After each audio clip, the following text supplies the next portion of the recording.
هذا الباب ما نقل البعض أنه عمل في جمكران بورد وحاول أن يلتقي بالإمام عجل الله تعالى فرجه شوقا للإمام. في آخر ليلة 4 وفق أن يرى الإمام عجل الله تعالى فرجه في جمكران، ورزقه الله هذا التوفيق العظيم.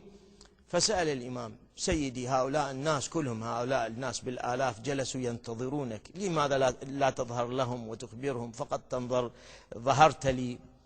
قال: هؤلاء طبعا لا نريد أن نعطي جنبة أخرى، ولا الجانب الإيجابي مو الجانب السلبي، لا نريد أن نذم أحد، ولكن نريد أن نبين نقطة معينة من هذا الحد. هؤلاء لم يأتوا لي، هذا اللي عنده مريض يريد شفاء، هذا اللي يريد يتزوج وجاء كذا، هذا حاجات شخصية. هم طلبوني ولم آتهم، وإنما طلبوا حاجاتهم، ولذلك أنا أعطي حاجاتهم بدون أن أظهر لهم.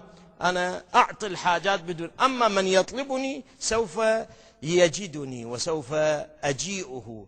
نحن نتوقع من الناس أن يطلبوا الإمام، وبذلك يكون ارتباطنا له والدعاء له عجل الله تعالى فرجه بالحفظ والسلامة، كما هذا الدعاء المعروف المروي في التهذيب وفي غير التهذيب: اللهم كن لوليك الحجة ابن الحسن صلواتك عليه وعلى آبائه في هذه الساعة وفي كل ساعة وليا وحافظا وقائدا وناصرا ودليلا وعينا حتى تسكنه أرضك طوعا وتمتعه فيها طويلا. هذا في الواقع هو دعاء للحجة عجل الله تعالى فرجه بهذا الأمر. لذلك نأمل أن يكون ارتباط الناس بالإمام لشخصه الشريف، مو فقط لما يمر علينا من محن ومن آلام، وإنما نرتبط به: هذا إمامنا، هذا حبيبنا، هذا معشوقنا، هذا الواسطة، واسطة الفيض بيننا وبين الحق تبارك وتعالى. ندعو له بالخير، ندعو بالسلامة، وندعو له بالفرج.